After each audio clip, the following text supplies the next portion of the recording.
Assalamualaikum warahmatullahi wabarakatuh.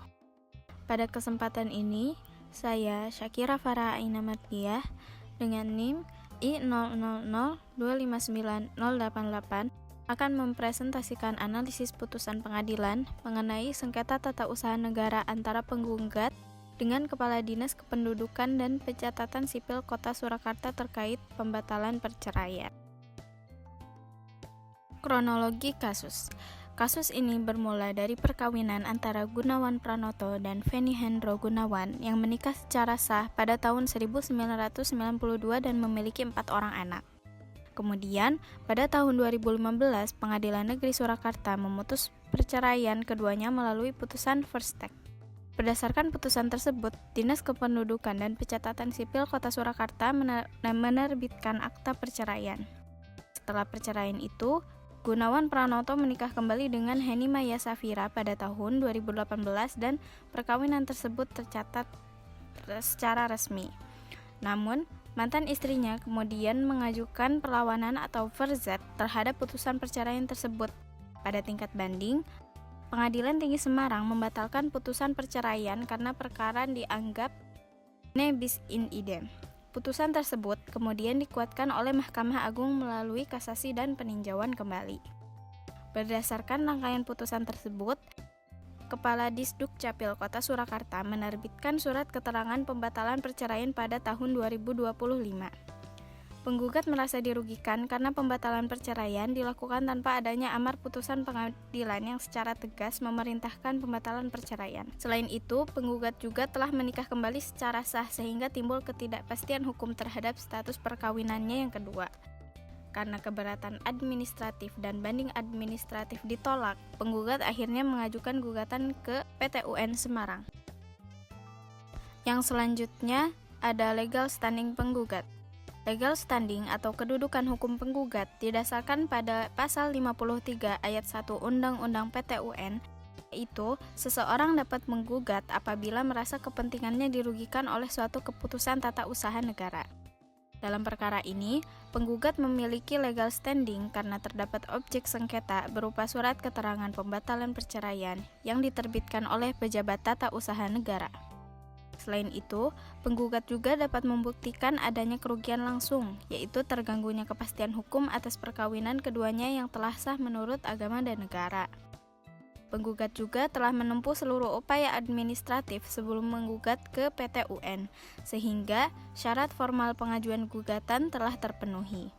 Dengan demikian, secara hukum, penggugat memiliki hak dan kedudukan untuk mengajukan gugatan ke Pengadilan Tata Usaha Negara.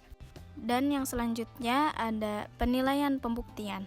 Dalam aspek pembuktian, penggugat menghadirkan bukti berupa putusan perceraian tahun 2015, akta perceraian, akta perkawinan kedua, serta fakta bahwa tidak ada amar putusan yang secara eksplisit memerintahkan pembatalan perceraian. Penggugat berpendapat bahwa Disduk Capil tidak memiliki kewenangan untuk membatalkan perceraian tanpa adanya perintah langsung dari pengadilan. Sementara itu, tergugat menyatakan bahwa surat pembatalan perceraian diterbitkan berdasarkan putusan pengadilan yang telah berkekuatan hukum tetap, mulai dari banding, kasasi, hingga peninjauan kembali. Tergugat juga berpendapat bahwa meskipun tidak ada amar eksplisit, secara substansi, putusan tersebut telah membatalkan dasar hukum perceraian sebelumnya.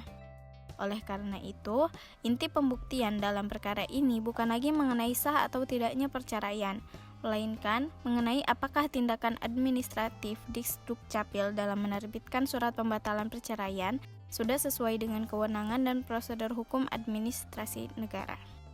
Penafsiran hukum para pihak. Dalam perkara ini terdapat dua pendekatan penafsiran hukum. Pertama, penafsiran restriktif dari pihak penggugat. Penggugat menafsirkan bahwa kewenangan Disduk Capil harus dibatasi secara ketat.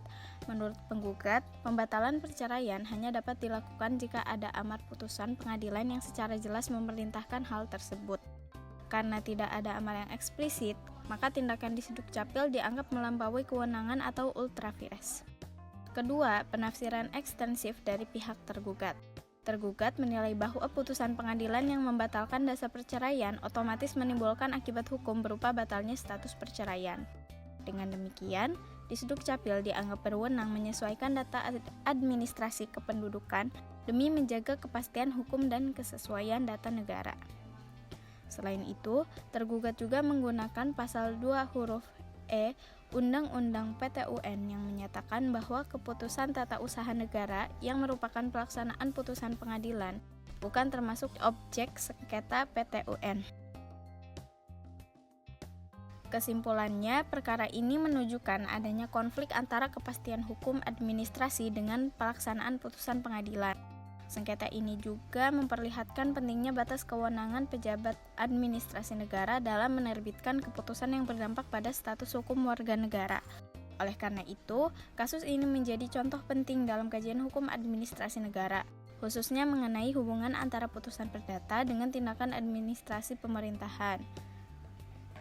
Mungkin itu yang dapat saya sampaikan. Terima kasih. Wassalamualaikum warahmatullahi wabarakatuh.